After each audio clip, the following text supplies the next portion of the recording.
Okay, folks, so I am here at the Almas Temple in Washington, D.C., after a full day of the Women's March. I just walked 2 miles because the subway station was closed. So if I look a little disheveled, please pardon me. I am here at a panel tonight with Chase Iron Eyes, Kashama Sawant, Jill Stein, Chris Hedges, and Tim Canova. I'm in the press room right now, and I'm getting an interview with each one of them. And my first victim, if you will, is Chase Iron Eyes. So, Chase, sorry if I'm a little close, but tell me how it feels to be here today and what your impressions are of the Women's March, if you have any to share. Yeah, absolutely.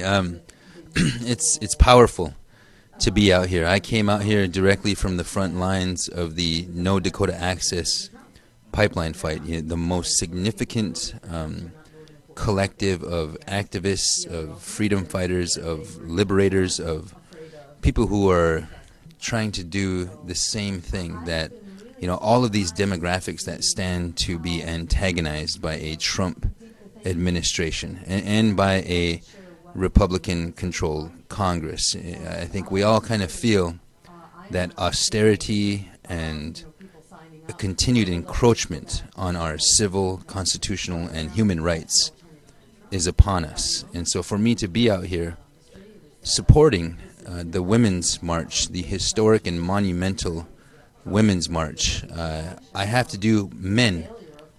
to do their part in recognizing the ongoing process that is the deconstruction of Western heteropatriarchy, and that's a huge commitment in an ongoing evolution that we're all involved in. So I'm honored to be out here.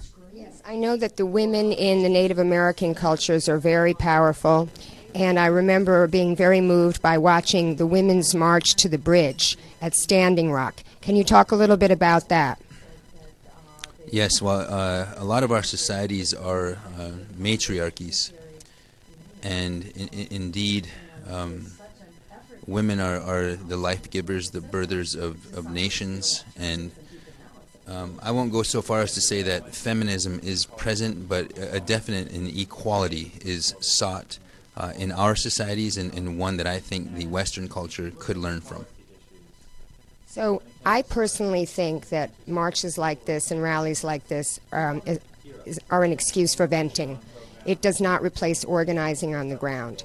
And I think what you guys are doing in Standing Rock, and also the movement that is going to follow Standing Rock, which is being called Standing Rock is Everywhere, where we're protesting every single pipeline and piece of infrastructure, LNG export terminal, of fossil fuels, is really what we need to be doing.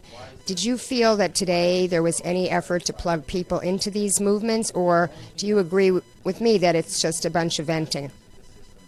I didn't personally witness any events to plug people in, but I think what we're doing here is trying to organize that collective, that coalescing that needs to happen in order for not the fight just to end at this pipeline, but in order for us to defund the fossil fuel industry, in order for us to defund too big to fail finance and extraction.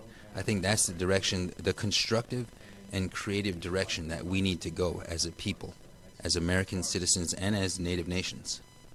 Oh, yes, I was with Jane Fonda, and I live streamed the day that she tried to close her account, but then they locked everybody out of the bank. I got in there before she did and was able to close my account. You're saying that you think the defund movement is one of the more important aspects of your movement. Absolutely. Any way that the larger world can participate in a very highly effective way without going to jail. 600 people have gone to jail on the front line of the fights where I come from.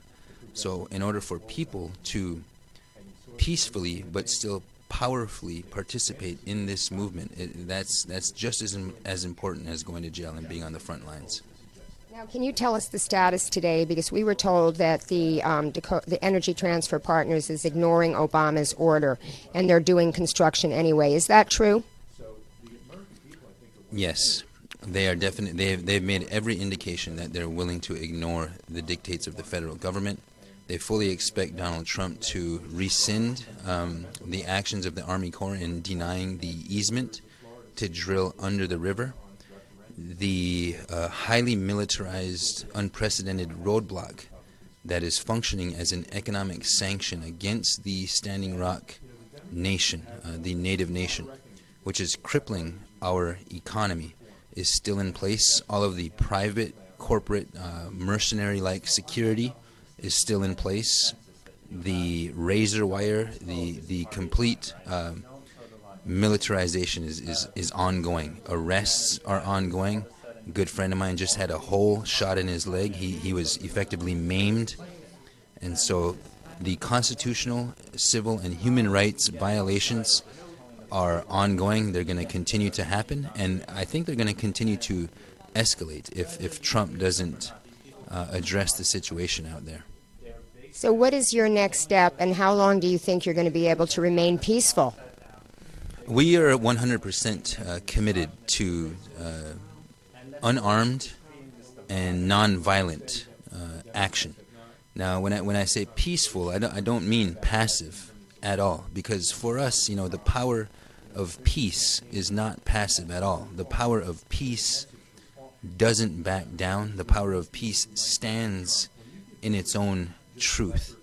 And for everybody out there who was, is, and continues to be in prayer, we are seeing the effective awakening of a global consciousness, a spiritual consciousness that has been missing from the narrative of our world, our economic reality. We don't think about water as sacred. We don't even include it in our cost. When we calculate GDP, for instance, we don't include any kind of relationship with the land, the sacred sites, the water, the sacred beings, and at one time we all did. And so America is 240 years old.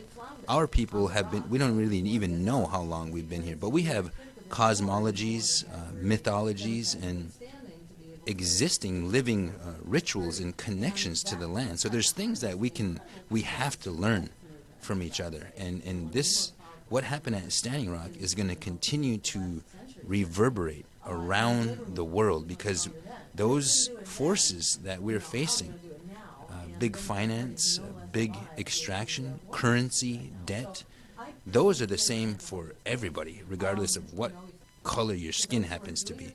It's just that in North Dakota, they function kind of in a vacuum, so they were able to successfully racialize this fight, as you have unlawful Indians over here killing livestock and doing things reminiscent of the late 1800s, and then you have law-abiding white cops and law enforcement just doing their job. And so that's how the narrative has been designed out there in North Dakota. But outside of there, it's clear what's truly at stake here is the very fabric and integrity of our democracy, and whether or not we respect our constitutional rights and whether we're willing to defend them against tyranny. Well, there you have it, folks. That was Chase Iron Eyes from the Standing Rock Sioux tribe, coming to you from Washington, D.C. And now I'm going to